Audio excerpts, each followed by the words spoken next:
Hello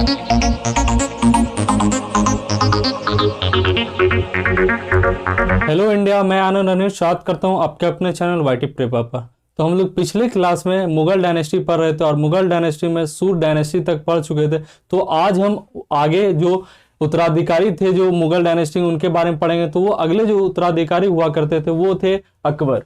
तो अकबर के बारे में पढ़ेंगे क्योंकि इससे बहुत ज्यादा क्वेश्चन पूछा जाता है। इनका शासनकाल 1556 से लेकर 1605 21वीं तक था। तो ये क्वेश्चन यहाँ से पूछा जाता है कि रूलिंग पीरियड ऑफ अकबर, तो 1556 टू 1605 एडी तक, ठीक है। उसके बाद बहुत सारे मतलब डेट में मतलब ईयर में बहुत सारे कार्य हुए थे, महत्वपूर्ण कार्य हुए थे, उनके बारे में पढ़ेंगे।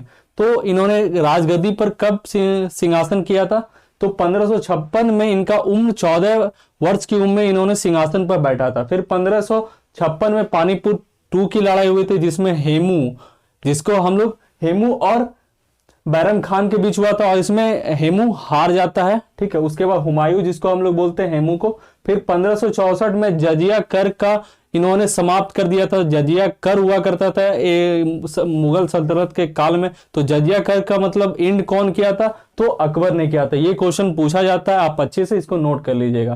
फिर 1571 में फतेहपुर सीकरी की स्थापना की गई थी। तो फतेहपुर सीकरी की स्थापना किसने की है? तो आपके अकबर ने की है। तो आप ये जो इंपॉर्टेंट डेट वाइज है इससे बहुत सारे क्वेश्चन पूछे जाता है, आप अच्छे से नोट करते चलिएगा। और कोई प्रॉब्लम हो तो आप शेयर कर सकते हैं दोस्तों। फिर 1574 में मनसबरी प्रथा का स्टार्टिंग किया गया था, ठीक है। तो शुरुआत की गई थी मनसबरी का प्रथा का।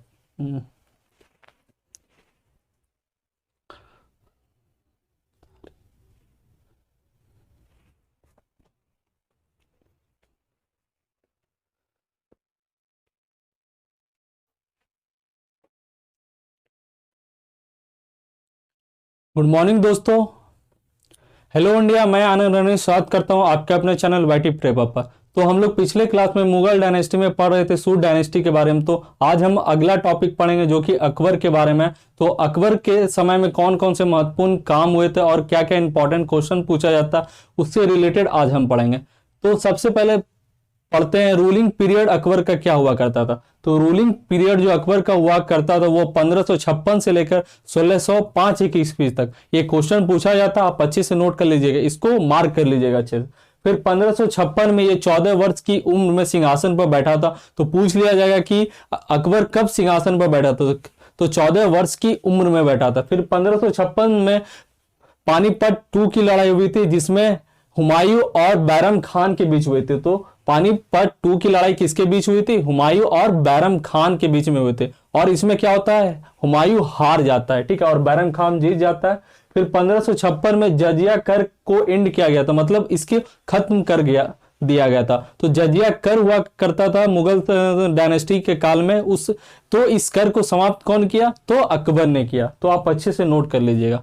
फिर 1571 में फतेहपुर सीकरी की स्थापना हुई थी। तो 1571 में फतेहपुर सीकरी की स्थापना हुई थी। तो डेट या पूछ सकता है किसके काल में हुई थी? ये अकबर के काल में हुई थी। फिर 1574 में मनसबदारी का खाना का निर्माण हुआ था। तो ये खाना का निर्माण किसके द्वारा कराया गया था? तो अकबर के द्वारा कराया गया था। और ये किस वर्ष में कराया गया था? तो 1574 में कराया गया था। फिर 1575 में इबादत खाना का निर्माण का जहां प्रार्थना किया जाता है वहां ये निर्माण कराया गया था अकबर के समय में। तो इबादत खाना का निर्माण कब हुआ था? 1575 में।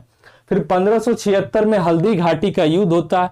तो हल्दी घाटी का युद्ध किसके किसके बीच होता है? राणा प्रताप और मान सिंह के बीच होता है। तो मान सिंह कौन होता है? ये मुगल के तरफ से सैन्य कमांडर होता है।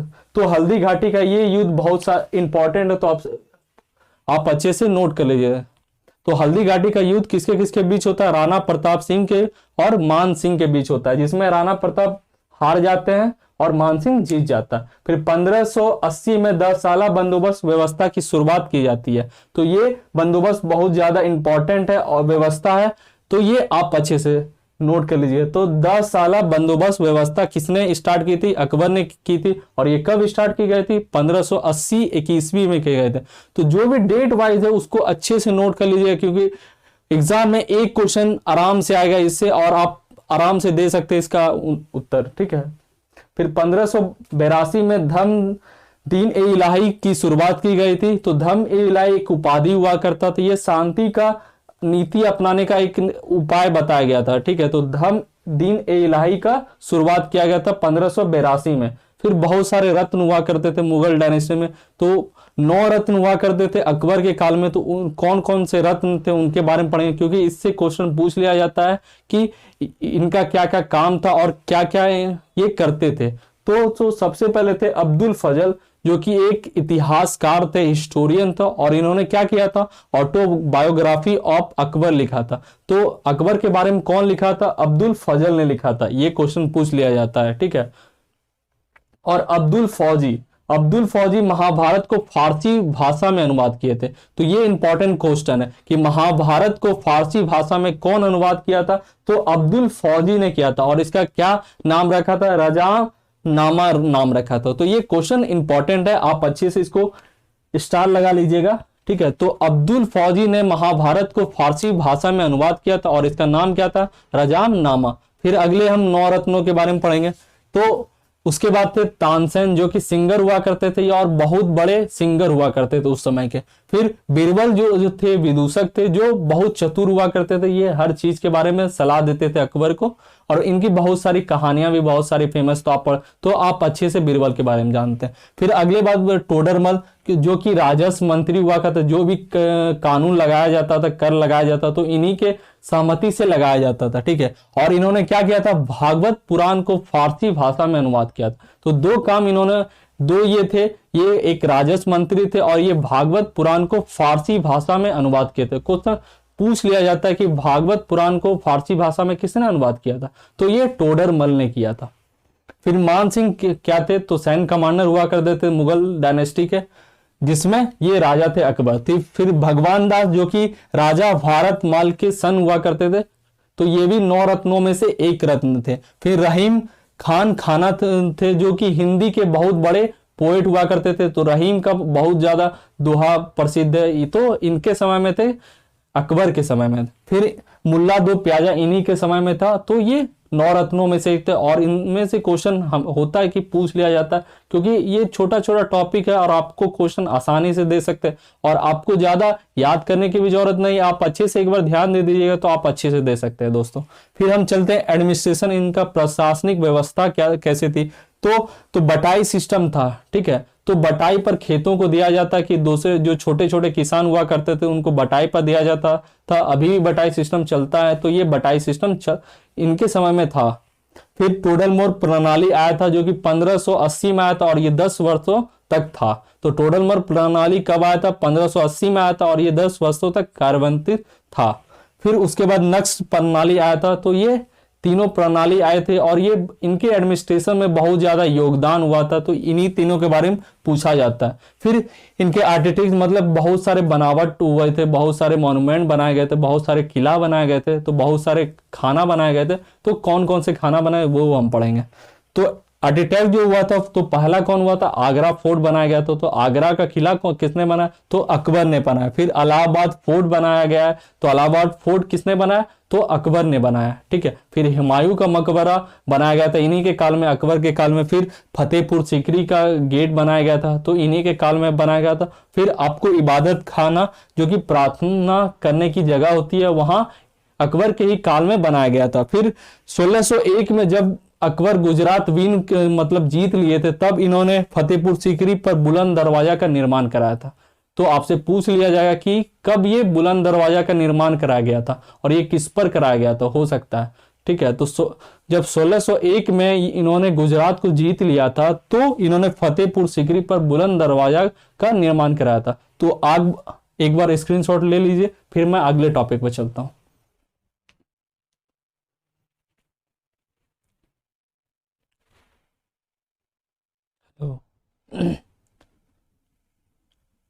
आइए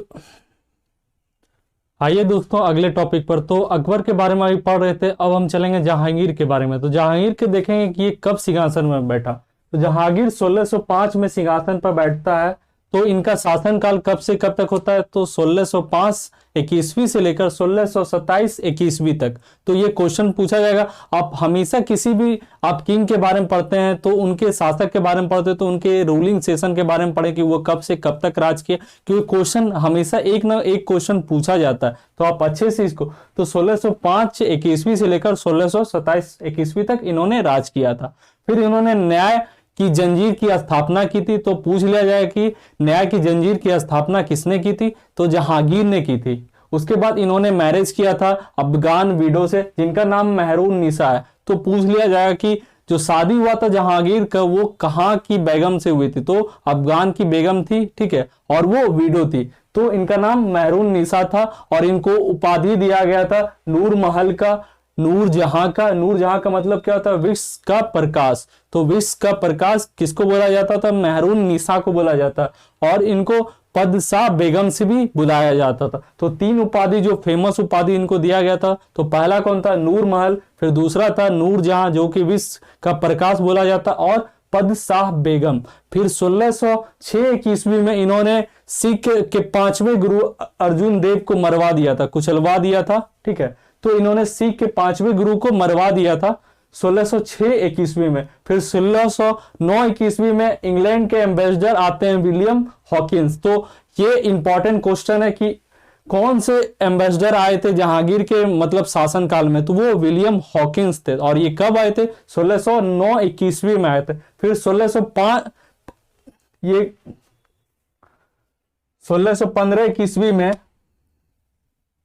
सर थॉमस ने अपना राजदूत भेजा था। सर थॉमस जो अपना राजदूत जो थे जेम्स, इन्होंने क्या किया था, सूरत के गुजरात में इन्होंने इंग्लिश कारखाना खोला था। तो सर थॉमस के द्वारा जो राजदूत भेजा गया था वो जेम्स थे और इन्होंने गुजरात के सूरत में, ठीक है, वहां एक इंग्लिश कारखाना खुलवाया था और यहीं से ब्रिटिश रूल का स्थापना धीरे धीरे शुरू हो जाता है। यहीं से ब्रिटिश अपना गढ़ बनाने लगते हैं। फिर माना जाता है कि जहांगीर के काल में चित्रकला का स्वर्ण काल था। और इनके समय में कौन कौन से उस्ताद थे, ठीक है, उस्ताद मंसूर थे, अबुल हसन थे और बिशन दास थे। तो ये तीनों फेमस चित्रकलाकारी थे। तो ये कौन थे, उस्ताद मंसूर, अब्दुल हसन और बिशन दास। ये इंपॉर्टेंट क्वेश्चन है कि चित्रकला के कौन कौन से मतलब उनके काल में कौन कौन से लोग रहा करते थे, तो ये तीनों लोग रहा करते थे। और सबसे जो दो इंपॉर्टेंट क्वेश्चन है वो है 1609 कि इंग्लैंड के एम्बेसडर जो आए थे विलियम हॉकिंस, और 1615 21वीं में सर थॉमस के द्वारा भेजा गया राजदूत था जो जेम्स था, और इन्होंने क्या किया था, गुजरात के सूरत में इन्होंने इंग्लिश कारखाना खुलवाया था। ये इंपॉर्टेंट क्वेश्चन है। फिर आगे चलते हैं। तो अब आगे पढ़े अनारकली। अनारकली कौन थी, जहांगीर की लवर थी, मतलब प्रेमिका थी। तो ये पूछ लिया जाता है कि जहांगीर की प्रेमिका कौन थी, तो अनारकली थी, ठीक है।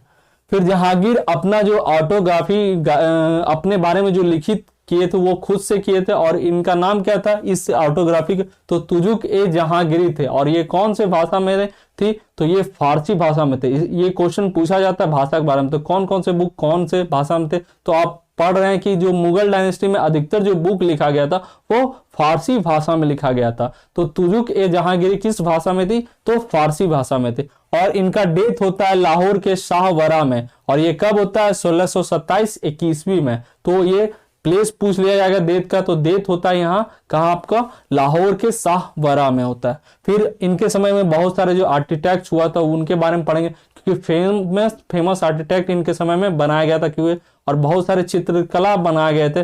तो जो पहला है आर्किटेक्ट जो कि कश्मीर में बनाया गया था, ये था शालीमार बाग और निशांत बाग। तो शालीमार बाग और निशांत बाग किनके द्वारा बनाया गया था, तो ये जहांगीर के द्वारा बनाया गया था। फिर सिकंदरा में अकबर के मकबरे को पूर्ण निर्माण किसने कराया था, तो जहांगीर ने करवाया था। तो पूछ लिया जाएगा कि सिकंदरा में अकबर के मकबरा का पूर्ण निर्माण किसने कराया था, तो जहांगीर ने कराया था। फिर आगरा में रुस्तद उद दौला या मिर्जा गयास बेग मकबरा किसने बनाया था, तो जहांगीर के काल में ही ये दोनों मकबरा बनाया गया था। फिर लाहौर में मोती मस्जिद और आपके शाहवरा में स्वयं का मकबरा इन्होंने ही बनवाया था, ठीक है, इन्हीं के शासन काल में बना था। तो ये बहुत सारे आर्किटेक्ट हुए थे और बहुत सारे मतलब इनके इस काल में बहुत इंपॉर्टेंट कार्य हुए थे जो कि इंग्लिश डायनेस्टी के उद्भव का कारण बना था। क्योंकि दो आपके सबसे पहले कारण जो इनके समय में आए थे आपके विलियम्स हॉकिंस, जो कि अपना गढ़ बनाना चाहते थे भारत में, और फिर बहुत सारे कारखाना खोले गए। तो पहला कारखाना कहाँ खोला गया था? तो सूरत गुजरात में खोला गया था। तो आज इतना ही दोस्तों, अगले क्लास में फिर मिलेंगे अगले टॉपिक मुगल सल्तनत के अगले टॉपिक में। तो आज के लिए इतना ही, धन्यवाद दोस्तों। जो चैनल पर न्यू है वो चैनल को सब्सक्राइब कर दे और बेल आइकन को दबा दे, और फिर अपने दोस्तों को शेयर कर दे, और ज़्यादा से ज़्यादा लाइक करें और ज़्यादा से वीडियो देखें। और जो पहले से जुड़े हुए हैं वो पहले लाइक बटन को दबा दे और उसके बाद शेयर कर दे और ज़्यादा से ज़्यादा देखें। तो आज के लिए इतना ही, धन्यवाद दोस्तों, जय हिंद।